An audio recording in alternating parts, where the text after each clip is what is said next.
తాకట్టులో ఉన్న బంగారాన్ని విడిపించి ఆ రోజు ఆన్లైన్ రేటుకే మేము కొంటాం. Sharma gold company. నమస్కారం, వెల్కమ్ టు సుమన్ టీవీ. నేను గీతాంజలి. ప్రస్తుతం మనతో పాటు ఇస్కాన్ నుంచి ప్రణవానంద ప్రభుజీ ఉన్నారు. శ్రీకృష్ణ భగవానుడి తత్వం గురించి, వారి లీలల గురించి అనేక మాధ్యమాల్లో వారు వివరిస్తూ వస్తున్నారు, ప్రవచనాలు ఇస్తూ వస్తారు. ఇందులో భాగంగా ఈ మధ్య కాలంలో చూస్తున్నాం కదా, ప్రస్తుతం ఎన్నో పరిస్థితులు మనం ఎదుర్కొంటున్నాం. వీటన్నిటినీ కూడా ఎలా మనం హ్యాండిల్ చేయాలో శ్రీకృష్ణ భగవానుడు ఎప్పుడో చెప్పారు భగవద్గీతలో. ఆ విధానాలని వివరించేందుకు ప్రస్తుతం మనతో పాటు ఉన్నారు. మనకున్నటువంటి కొన్ని సందేహాలను గురువుగారిని అడిగి నివృత్తి చేసుకుందాం. ప్రభుజీ, హరే కృష్ణ. హరే కృష్ణ మాతాజీ. ప్రభుజీ, ఈ మధ్య కాలంలో చూస్తున్నాం కదా, యంగర్ జనరేషన్ స్పిరిచువాలిటీ ఎంత పెరిగిందో. దేవాలయాల్లో సాధారణంగా చూసేవాళ్ళమే, కానీ ఇప్పుడు ఇంకా ఎక్కువ. అందులోనూ కొన్ని టూర్స్ ఏవైతే ఉంటాయో మనకి ఆధ్యాత్మిక పరంగా వెళ్ళేవి, చాలామంది యంగర్ జనరేషనే కనిపిస్తూ ఉన్నారు. ఇప్పుడు కాకపోతే ఇంకెప్పుడు వెళ్తాం, ఇప్పుడే చూడాలి అసలైన దేవుణ్ణి. అంటే ఉదాహరణకి ముక్తి నాది కావచ్చు, అమర్నాథ్ యాత్ర మరికొద్ది రోజుల్లో ఉంది, అలాగే ప్రస్తుతం చార్ధామ్ యాత్ర చేసే వాళ్ళల్లో చాలా వరకు యంగర్ జనరేషన్ చూస్తున్నాం. వీళ్ళలో ఇంత ఆధ్యాత్మికత పెరగటాన్ని ఏ విధంగా చూడాలంటారు? రెండు విషయాలు మీకు చెప్తాను. నిజంగా ఆధ్యాత్మికత ఉంటే చాలా అప్రిషియేటివ్, చాలా అభినందిస్తాం. మేము కూడా పెరుగుతుంది ఆధ్యాత్మికత. మాకు కూడా మేము ప్రస్తుతం చూస్తున్నాం, చాలా మంది younger generations are really interested to understand spirituality. కానీ ఈ జనాలందరూ ఏదైతే గుంపులు కట్టి గుడికి వస్తున్నారో వాళ్ళందరూ నిజంగా దేవుడి కోసం వస్తున్నారా అంటే ప్రశ్నార్థకమే. మేము టెంపుల్ గురించి, TEMPLE గురించి మేము ఒకసారి ఈ మధ్య ప్రవచనం చెప్పామన్నమాట. అందులో L స్టాండ్స్ ఫర్ లవ్, భగవంతుడి పట్ల ప్రేమ పెంచుకోవడానికి ఆలయానికి రావాలి అని. కానీ చాలాసార్లు చూస్తాము, ప్రేమికులందరూ ఆలయానికి వస్తున్నారు, భగవంతుడి పట్ల ప్రేమ పెంచుకోవడానికి రావట్లేదు అనిపిస్తుంది. ఎక్కడ చూసినా ఆలయంలో కూర్చొని మాట్లాడుకోవటాలు, గంటలు గంటలు ఆలయంలో ఉండే వ్యవస్థలన్నింటినీ కూడా వీటి కోసం కాదండి తయారు చేసింది. భగవంతుడి పట్ల భక్తి ఉండాలి, కానీ ఎప్పుడు ఉండాలి ఆ భక్తి అని అంటే నువ్వు బాధ్యతగా ఉన్నప్పుడు భక్తి కావాలి మనకి. కాబట్టి ఒకటి నేను చూసేది యంగర్ జనరేషన్స్ కపుల్స్గా రావటం టెంపుల్కి, that is not very much encouraged. ఎందుకంటే నీవు చదువుకునే సమయంలో నువ్వు చదువుకుంటూ ఉండు, ఇలాంటి పిచ్చి పనులు చేయకు. రెండో విషయం, మీరు అన్నారు కదా ఇప్పుడు యాత్రకి వెళ్తున్నారు, చార్ధామ్కి వెళ్తున్నారు. ఎంతమంది అండి, అందరూ టైం పాస్ బ్లాగర్స్ వెళ్తున్నారు అక్కడికి. అందరూ సెల్ఫీ వీడియోస్ తీయటాలు, అవి చేయటాలు, ఇవి చేయటాలు ఫ్యాషన్ అయిపోయింది ఈ మధ్యలో. ఎందుకంటే కృష్ణ నామం పెట్టుకొని, ఇప్పుడు మీ ఇంటర్నెట్లో కంటిమాల వేసుకొని నామం పెట్టుకొని చాలా మంది వీడియోలు చేస్తూ ఉంటారు. ఎందుకు అనంటే అది ట్రెండ్ అయిపోయింది అన్నమాట, అది ఫ్యాషన్ అయిపోయింది. ఇప్పుడు భక్తుడిగా చూపించుకోవడం ఫ్యాషన్ అని చాలా మంది అనుకుంటున్నారు. అందుకే మీరు కేదార్నాథ్లో చూసారనుకోండి, ఆ ఆలయ కమిటీ వచ్చి వీళ్ళందరినీ తరిమేసింది. ఫోన్స్ అలౌడ్ కాదని చెప్పింది. ఇప్పుడు ఎవ్వరు కూడా ఫోన్ తీసుకెళ్ళకూడదు, ఫోన్ జత చేసి అప్పుడు లావాలి అని చెప్పారనమాట లోపలికి. ఎందుకంటే ఇందులో రెండు విధాలుగా ఉన్నాయండి. సిన్సియర్గా డివోటీ అయ్యే వాళ్ళు చాలా మంది ఉన్నారు, ఐ రియలీ అప్రిషియేట్ ఇట్. మరి ఇలా టైం పాస్ చేయడానికి ఎవరైతే వస్తున్నారో టెంపుల్కి, అనవసరంగా ఏంటంటే భగవంతుడి యొక్క కేంద్రం కాకుండా జస్ట్ ఏదో బ్లాగింగ్ కోసమో లేదా ఏదైనా టైం పాస్ కోసమో, ఎంటర్టైన్ అవ్వటం కోసమో అలాంటివి పనులు అస్సలు చేయకూడదు అనమాట. అదొక ఆధ్యాత్మిక వాతావరణాన్ని మొత్తం కూడా కలుషితం చేసేస్తూ ఉందన్నమాట.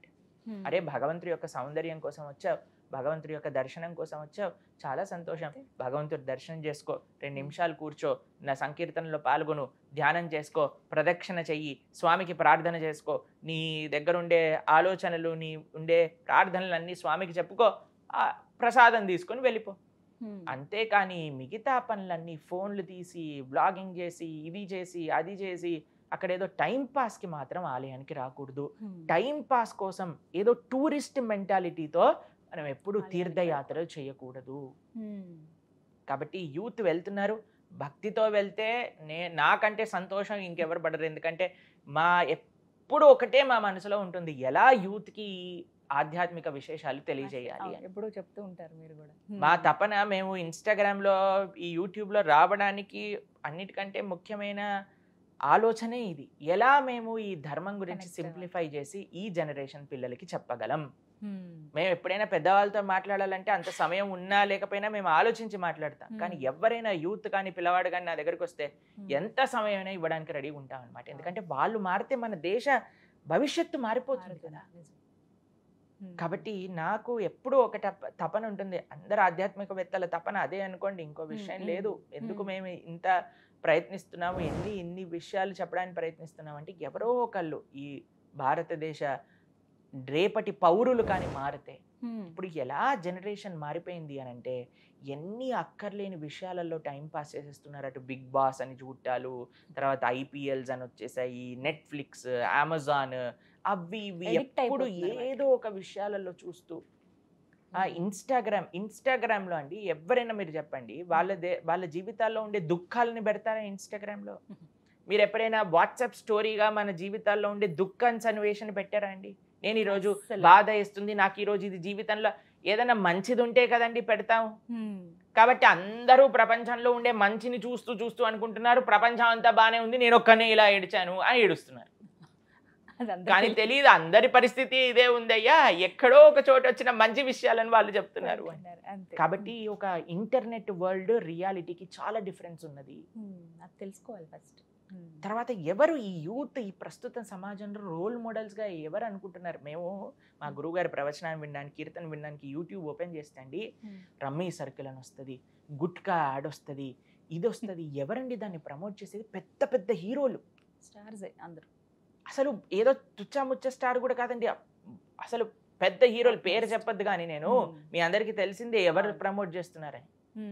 అంటే జనాలను రోల్ మోడల్గా అనుకునే వాళ్ళు ఈ నెక్స్ట్ జనరేషన్ని రమ్మీ సర్కిల్ వైపు, క్రికెట్ బెట్టింగ్ల వైపు, మాణిక్చంద్ గుట్కాల వైపు, కూల్ డ్రింక్స్, సాఫ్ట్ డ్రింక్స్ వైపు తీసుకెళ్తున్నారు అని అంటే మన ఆలోచన విధానం, మన దేశ పౌరుల యొక్క ఆరోగ్యము, మన సమయాన్ని మొత్తం వేస్ట్ చేస్తున్నారు. వాళ్ళకేమండి, వాళ్ళు బ్రహ్మాండంగా కోట్లు కోట్లు సంపాదించేస్తారు, కానీ వాళ్ళని అనుసరించే వ్యక్తుల జీవితాలు పాడైపోతాయి.